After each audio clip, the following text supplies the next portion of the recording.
Mixed martial arts is a sport that's growing in popularity by the day, all thanks to the UFC. The Nigerian-born New Zealand professional mixed martial artist, kickboxer, and former boxer Israel Adesanya is one of the biggest names to come out of MMA in the past few years. Here's why UFC fighters hate Israel Adesanya. First, we have Israel Adesanya's rivalries with fighters. A look at his past fights. If there's one thing that makes a fighter legit, it's beating another fighter who's earned their stripes. The world of MMA is filled with rivalries that started from different places or for different reasons, but as time goes on, these stories develop a life of their own. Israel Adesanya is one of the newest names on the MMA scene, but he's already made quite an impression. The man who goes by the Stylebender has had just 5 professional bouts, but he's already captured the attention of fans and media alike. The Stylebender's first fight was against a fighter named Derek Mayman, who was also his training partner. It was a huge upset, as the untested Mayman took Adesanya to the final bell. Within a year, Adesanya would be a household name after he knocked out Mayman with a right hook to the chin and followed it up with a devastating kick to the liver. These first 2 fights showed a lot about the potential of the Stylebender, but what's made him a fan favorite has nothing to do with his skills as a fighter. It has everything to do with the fact that Adesanya is a perennial underdog. Adesanya has had a few notable rivalries in the UFC so far. His first big rivalry was with Derek Brunson. Adesanya defeated Brunson in a unanimous decision at UFC 230, and the two have been trading verbal barbs ever since. Most recently, Adesanya has been feuding with Anderson Silva. Silva is a former champion. Next, a big win for Israel Adesanya. Adesanya's first big win was against Mayman's training partner, Chris Weidman. The bout, which took place in less than 1 minute, was Weidman's pro debut, and was also his first loss. This win against a well-known name made Adesanya a star. Just 1 month later, the Stylebender was in the headlines again, this time for all the right reasons. From the second the fight started, Adesanya was the clear victor. He schooled UFC legend Anderson Silva in front of a hostile crowd in just under a round. Silva was on the receiving end of a lot of boos, but Adesanya's fans loved him for it. These were 2 of the most high-profile fights of all time, and the Stylebender was the guy to watch. It didn't matter that he was an unproven fighter on the rise.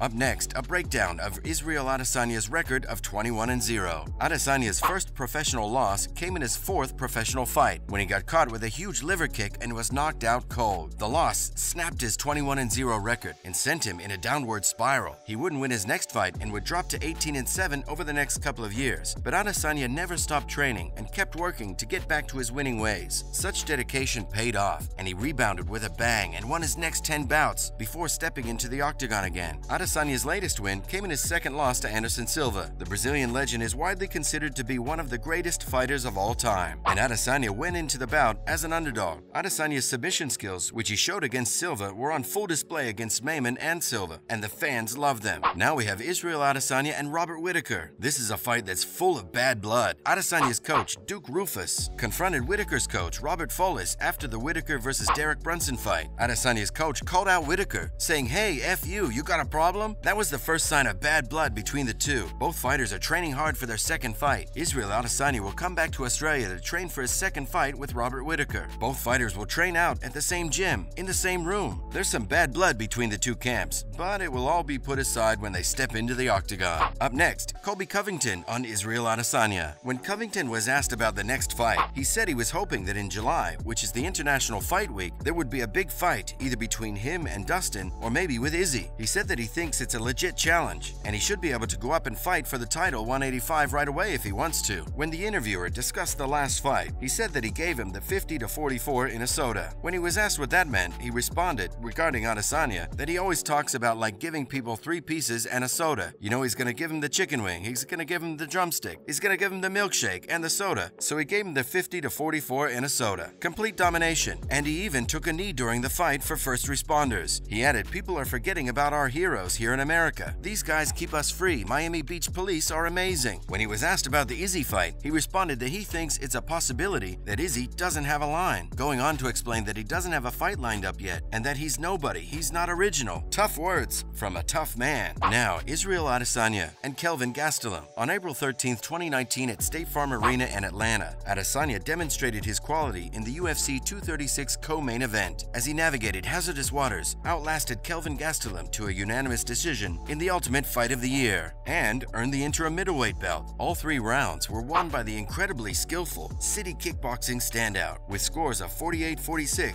48-46, and 48-46. Gastelum had the last stylebender on the verge of a victory on several occasions, but he couldn't pull it off, a testament to the Nigerian-born kickboxer's unwavering will. When the final horn rang, Adesanya had 3 knockdowns in the pivotal 5th round, where he outlined Gastelum 43-15 and appeared to be on his way to a finish by the time their 25-minute masterpiece was finished. And then Israel Adesanya's rivalry with Paulo Costa. Paulo Costa was fired up for his interview during his UFC middleweight title showdown against Israel Adesanya, but when the time came to fight, he cut a rather stationary figure, with him barely getting in any offenses. As soon as Israel Adesanya had finished him in the 2nd round, he furthered the embarrassment by making an inappropriate gesture behind Costa's back as the referee separated them. Once Percha had been made aware of what had happened, he was understandably pissed off. His future at 185 pounds is unclear after his weight-cutting debacle against Marvin Vettori. It does seem as though this Brazilian powerhouse would like nothing more than to get one more crack at the last stylebender. In many ways, Izzy went a bit too far with his post-fight antics, and no one is angrier about that fact than Paulo Costa himself. I came here to talk about human trash's directions after a fight. I didn't see it when I was there in the cage, but I saw it now. I disapprove 100%, and to me this is mortal. Now, nobody will stop me. Nobody can stop me. I want my rematch. I will be 100% fighting him and making what he paid. That's my word. There was a point in time where it did seem as though the legendary John Jones and Adesanya were destined to face off inside a cage. Jones was still in control of the 205-pound belt and hadn't yet committed to a run at the heavyweight title. Adesanya, on the other hand, had just won middleweight gold and was seriously considering a step up in weight for what would have been a truly massive matchup. However, by the time Izzy did move up to light heavyweight, it was of course Jan Blachowicz who had the belt in his possession, and we all know how that went down, as Jones and Adesanya traded some surprisingly brutal trash talk during this time over Twitter. That didn't stop Jones from giving the media his take on Israel just before his most recent octagon appearance against Dominic Reyes. In true Jones fashion, he broke down on Adesanya's character and accused him of being truly uninterested in the fight, saying that if he wanted to, he could have it in reality after watching how Blachowicz was able to outmuscle Israel. This was a look into the past from Israel Adesanya's fighting career and the rivalries which arose during his career. After all, he's one of the greatest fighters of the era. That's a wrap for this video. Which one of these rivalries did you find the most intense? Let us know in the comments below. Make sure to give this video a like and subscribe to our channel for more videos like this. See you in the next one.